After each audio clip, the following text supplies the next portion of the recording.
ನಮಸ್ತೆ ಕರ್ನಾಟಕ. ಎಲ್ಲ ಹೇಗಿದ್ದೀರಿ? ಚೆನ್ನಾಗಿದ್ದೀರಿ ಅಂತ ನಂಬಿದ್ದೀನಿ. ಹಾಗೆ ಮಂಚಾಲಮ್ಮನನ್ನು, ತಾಯಿ ಮಾರಿಕಾಂಬೆಯನ್ನು, ಆರಾಧ್ಯರನ್ನು ಸ್ಮರಣೆ ಮಾಡ್ತಾ ಇವತ್ತು ನನ್ನ ಕಾರ್ಯಕ್ರಮಕ್ಕೆ ನಿಮಗೆಲ್ಲರಿಗೂ ಸ್ವಾಗತವನ್ನು ಬಯಸ್ತಾ ಇದ್ದೀನಿ. ನಾನು ಇವತ್ತು ಹೇಳೋಕ್ಕೆ ಬಂದಿರೋಂಥ ವಿಷಯ ಏನಂದರೆ, ರಾಯರನ್ನು ಪೂಜೆ ಮಾಡ್ತೀವಿ, ಅಳ್ತೀವಿ, ಸಮಸ್ಯೆಗಳನ್ನು ಹೇಳ್ಕೊಳ್ತೀವಿ, ನೀವಿಲ್ಲ ನಮ್ಮ ಜೊತೆಗೆ ಅಂತೀವಿ, ಏನೇನೋ ಅಂತೀವಿ ನಾವು ಅಲ್ವಾ. ಧಾರಾಳವಾಗಿ ಕಣ್ಣೀರು ಹೋಗುತ್ತೆ ನಮಗೆ. ಆದರೆ ನಾವು ಹೇಳ್ತೀವಿ, ನಮಗೇನಾದರೂ ಸೂಚನೆ ಕೊಡಿ ರಾಯರೇ, ಯಾರ ಮೂಲಕ ಆದರೂ ಸೂಚನೆ ಕೊಟ್ಟೇ ಕೊಡ್ತಾರೆ ರಾಯರು ಅಲ್ವಾ.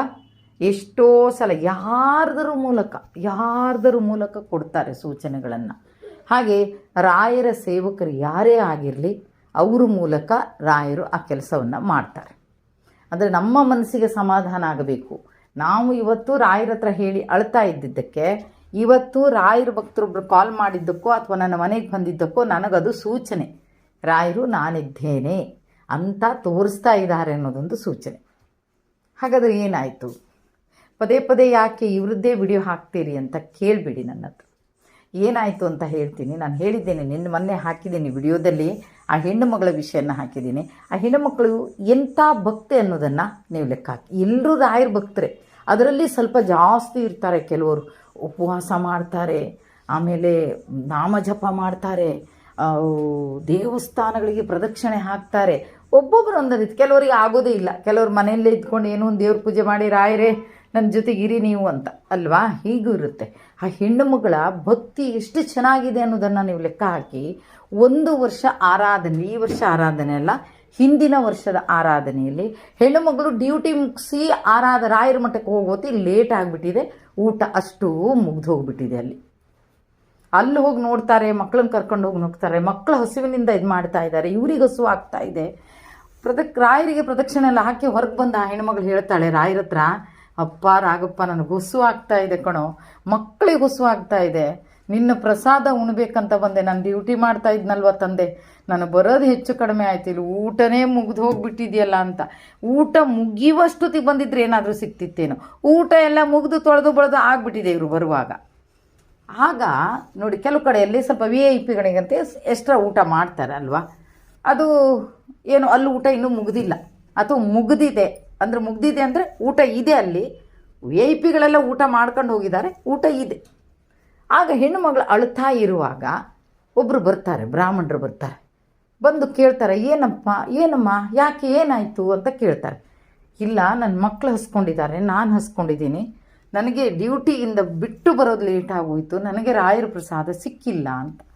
ಆಗ ಅವ್ರು ಹೇಳ್ತಾರೆ, ಬಾರಮ್ಮ ನೀನಿಲ್ಲಿ, ನಿನಗೇನು ರಾಯರು ಬಂದು ಕಣ್ಣೀರು ಹಾಕಿದರೆ ರಾಯರ ಪ್ರಸಾದ ಕೊಡದೇ ಇರ್ತಾರಂತ ಮಾಡಿದ್ಯಾ, ಬಾ ಅಂತ ಕರ್ಕೊಂಡು ಹೋಗಿ VIP ಕೊಡುವಂಥ ಊಟನ ಅವ್ರಿಗೆ ಕೊಡ್ತಾರೆ.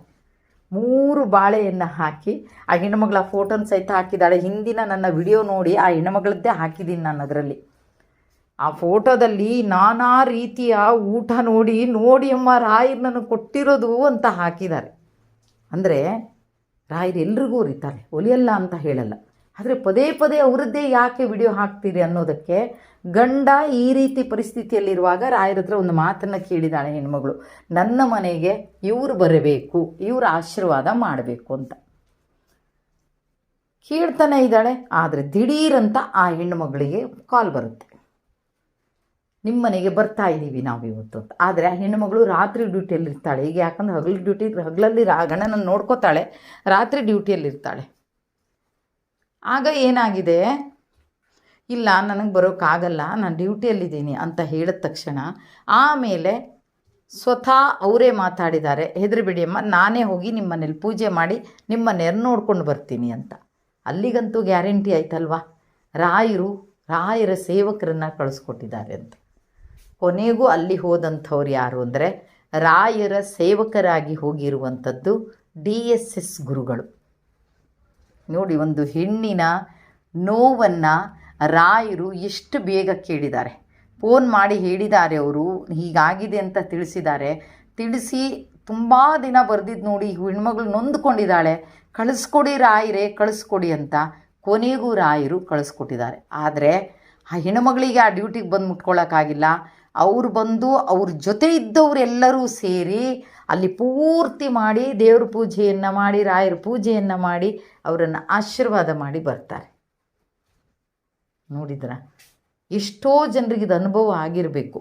DSS ಗುರುಗಳೇ ಅಂತಲ್ಲ, ನೀವು ತುಂಬ ನೋವಲ್ಲಿದ್ದಾಗ, ತುಂಬ ಬೇಜಾರಲ್ಲಿದ್ದಾಗ, ಏನೋ ಕಳ್ಕೊಂಡೆ ಅಂತ ಇದ್ದಾಗ ಆಗ ರಾಯರು ಯಾರ್ದೋ ಮೂಲಕ ಇದು ಮಾಡ್ತಾರೆ. ಇದು ಮಾತ್ರ 100ಕ್ಕೆ 100 ಸತ್ಯ. ನಾವು ರಾಯರನ್ನು ನಂಬಿ ಇವತ್ತು ನಡೀತಾ ಇದ್ದೀವಿ ಅಂತಾದರೆ ರಾಯರು ನಮಗೆ ದಾರಿ 100ಕ್ಕೆ 100 ಸತ್ಯ ತೋರಿಸ್ತಾರೆ.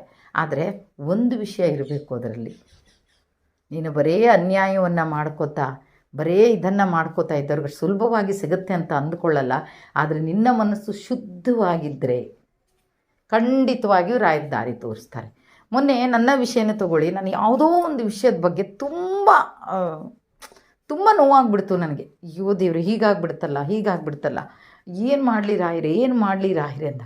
ಆಗ ನನ್ನ ಫ್ರೆಂಡ್ ಒಬ್ಬರು ಫೋನ್ ಮಾಡ್ತಾರೆ. ಅವರು ನಾನು ಏನು ಇದು ಮಾಡ್ತಾ ಇದ್ದೇನೆ ಅದಕ್ಕೆ ಸರಿಯಾಗಿ ಒಂದು ಮಾತನ್ನು ಹೇಳ್ತಾ ಇದ್ದಾರೆ ಅವರು. ಆಗ ನಾನು ಅವ್ರ ಹತ್ರ ಅಂದೆ, ನಾನಿವತ್ತು ತುಂಬ ಟೆನ್ಷನ್ನಲ್ಲಿದ್ದೀನಿ, ತುಂಬ ಬೇಜಾರಲ್ಲಿದ್ದೀನಿ, ರಾಯರ ಹತ್ರ ಕೇಳ್ಕೊತಾ ಇದ್ದೀನಿ, ನನಗೆ ಈ ಗೊಂದಲದಿಂದ ನನ್ನನ್ನು ಬಿಡಿಸು ತಂದೆ ಅಂತ. ಆ ಗೊಂದಲವನ್ನು ಬಿಡಿಸೋಕ್ಕೆ ನೀನಿವತ್ತು ಕಾರಣ ಆದೆ ಅಂತ ಅಂದೆ. ಈಗ ನಾನಲ್ಲ ಕಣೆ, ನನಗೇನೂ ಗೊತ್ತಿಲ್ಲ, ನಿನಗೆ ಅಚಾನಕ್ಕಾಗಿ ಇವತ್ತು ಫೋನ್ ಮಾಡಿದ್ದೀನಿ, ಹೇಳಬೇಕು ಅನ್ನಿಸ್ತು, ಹೇಳಿದ್ದೀನಿ ಅಂತ. ಇದು ಪ್ರತಿಯೊಬ್ಬರ ಜೀವನದಲ್ಲೂ ರಾಯರ ಭಕ್ತರ ಜೀವನದಲ್ಲಿ ನಡೆದಿದೆ. ಹಾಗೆ ಈ ಹೆಣ್ಣು ಮಗಳ ಜೀವನದಲ್ಲೂ ನಡೆದೇ ಹೋಯ್ತದು. ಬಂದರು, ಪೂಜೆ ಮಾಡಿದರು, ಆಶೀರ್ವಾದ ಮಾಡಿದ್ರು, ಹೋದರು. ಅದಕ್ಕೆ ಹೇಳೋದು, ರಾಯರನ್ನು ನಂಬಿ ಕೆಟ್ಟವರಿಲ್ಲ. ಅದು ತುಂಬ ಖುಷಿ ಅಲ್ವಾ? ಅದಕ್ಕೆ ಹೇಳೋದು, ಕಷ್ಟಗಳು ಬರುತ್ತೆ, ಕರ್ಮ ರಿಟರ್ನ್ ಹೊಡೆಯುತ್ತೆ ಅಂತಾರೆ. ಯಾವುದು ಈ ಜನ್ಮದ್ದು ಹೊಡಿಬೋದು, ಹಿಂದಿನ ಜನ್ಮದ್ದು ಹೊಡಿಬೋದು. ನಮಗೆ ಕಾಣಲ್ಲ. ಹಿಂದಿನ ಜನ್ಮದ್ದು ಹೊಡೆದ್ರೆ ನಾವು ಕೂತಲ್ಲೇ ಯೋಚನೆ ಮಾಡ್ತೀವಿ, ನಾನು ಅಂಥದ್ದು ಯಾರಿಗೂ ಮಾಡಿಲ್ಲಪ್ಪ, ಆದರೆ ಯಾಕಪ್ಪ ನನಗೆ ಈ ನೋವು ಹಿಂದಿನ ಜನ್ಮದ್ದಿರುತ್ತೆ. ಇಲ್ಲ, ಈ ಜನ್ಮಕ್ಕೆ ಬರುತ್ತೆ ಅಂತ ತಿಳ್ಕೊಬೇಡಿ. ಎಲ್ಲದನ್ನೂ ಜನ್ಮಕ್ಕೆ ಬರಲ್ಲ. ಈ ಜನ್ಮದಲ್ಲೇ ನೋಡುವಂಥದ್ದು ಕೆಲವು ತೋರಿಸೇ ಹೋಗ್ತಾರೆ.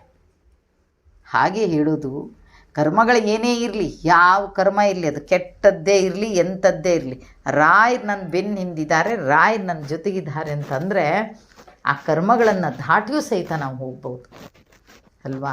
ಹಾಗಾಗಿ ಹೇಳುವಂಥದ್ದು, ಯಾರಿಗೇ ಆಗಲಿ, ತುಂಬ ಜನರಿಗೆ ಅನುಭವ. ನನಗೆ ತುಂಬ ಜನರು ಹೇಳಿದ್ದಾರೆ, ಅಮ್ಮ ನೀವು ಕಾಲ್ ಮಾಡಿದ್ರಲ್ವ, ಇವು ತುಂಬ ದುಃಖದಲ್ಲಿದ್ದೆ ಅಮ್ಮ ನಾನು, ನೀವೇನೂ ಗೊತ್ತಿಲ್ಲ, ನಂಗೆ ಸಮಾಧಾನ ಮಾಡಬೇಕು ಅಂತ ನನ್ನ ರಾಯ ನಿಮ್ಮ ಕೈಯಲ್ಲಿ ಮಾಡಿಸ್ಬಿಟ್ರೇನು ಅಂತ. ಈಗ ಮೊನ್ನೆ ಒಬ್ರಿಗೆ ಕಾಲ್ ಮಾಡಿದೆ, ಎಷ್ಟೋ ಟೈಮ್ ಆಗಿತ್ತು ಅವ್ರಿಗೆ ಕಾಲ್ ಮಾಡಿದೆ. ಅವ್ರ ಪಾಪ ಒಂದು 3-4 ತಿಂಗಳಿಗೆ ನಂಗೆ ಕಂಟಿನ್ಯೂ ಕಾಲ್ ಮಾಡ್ತಾಯಿದ್ರು, ನಾನು ರಿಸೀವ್ ಮಾಡ್ತಾಯಿಲ್ಲ. ಮೊನ್ನೆ ಅಚಾನಕ್ ನೆನಪಾಗುತ್ತೆ, ಕಾಲ್ ಮಾಡ್ತೀನಿ. ಕಾಲ್ ಮಾಡಿದಾಗ ಸಾರಿ ಕೇಳ್ತೀನಿ, ಅವತ್ತು ನೀವು ಮಾಡಿದ್ರಿ, ನಾನು ರಿಸೀವ್ ಮಾಡಿಲ್ಲ, ಬೇಜಾರು ಮಾಡ್ಕೋಬೇಡಿ ಅಂತ. ಆವಾಗ ಅವ್ರು ಹೇಳ್ತಾರೆ, ಇವತ್ತು ನೀವು ಮಾಡಿದ್ದೀರಿ, ನೈವೇದ್ಯ ಮಾಡಿ ರಾಯರಿಗೆ ಮಹಾಮಂಗಳಾರತಿ ಆಗುವಾಗ ನಿಮ್ಮ ಕಾಲ್ ಬರ್ತಾ ಇದೆ, ಮಂಗಳಾರತಿ ಮಾಡಿದ ಮೇಲೆ ನಿಮ್ಮ ಕಾಲನ್ನು ರಿಸೀವ್ ಮಾಡಿದ್ದೀನಿ ಅಂತಾದರೆ ಅದು ರಾಯರ ಪ್ರೇರಣೆ ಇಲ್ಲದೆ ಬರಲಿಕ್ಕೆ ಸಾಧ್ಯನೇ ಇಲ್ಲ. ಪ್ರತಿಯೊಂದು ಇವತ್ತೊಂದು ಹುಲ್ಲು ಕಡ್ಡಿ ಅಲ್ಲಾಡುತ್ತೆ ಅಂತ ಆದರೂ ಸಹಿತ ಅದು ರಾಯರ ಪ್ರೇರಣೆ ಮೇಲೆ ಆಗೋದು. ಇವತ್ತು ನೀವು ನನಗೆ ಕಾಲ್ ಮಾಡಿದ್ದೀರಿ ಅಂತಾದರೆ ಅದು ರಾಯರ ಪ್ರೇರಣೆ ಅಂತ. ಆವಾಗ ತನ್ನ ಮನಸ್ಸಿನಲ್ಲಿರುವಂಥ ಒಂದು ಇದನ್ನು ಹೇಳ್ಕೊತಾರವ್ರು ನನ್ನ ಹತ್ರ. ಹೀಗೆ ನಾನು ಹೇಳೋದು ಹಾಗೆ, ರಾಯರು ಯಾರ್ದಾದ್ರೂ ಮೂಲಕ ಸಮಾಧಾನವನ್ನು ಮಾಡಿಸ್ತಾರೆ, ಅದಕ್ಕೆ ಸಮಸ್ಯೆಗೆ ಪರಿಹಾರವನ್ನು ಕೊಡ್ತಾರೆ. ಎಲ್ಲನೂ ಮಾಡುವಂಥ ನನ್ನಪ್ಪ ರಾಗಪ್ಪನನ್ನು ನಾವು ಪೂಜೆ ಮಾಡಿದರೆ ನಮ್ಮನ್ನೆಂದೂ ಅವ್ರು ಕೈ ಬಿಡಲ್ಲ ಅಂತ ಹೇಳ್ತಾ ಇವತ್ತಿನ ಕಾರ್ಯಕ್ರಮವನ್ನು ಇಲ್ಲಿಗೆ ಮುಗಿಸ್ತಾ ಇದ್ದೀನಿ. ಜೈ ಹಿಂದ್, ಜೈ ಕರ್ನಾಟಕ ಮಾತೆ. ಸರ್ವೇ ಜನ ಸುಖಿನೋ ಭವಂತು.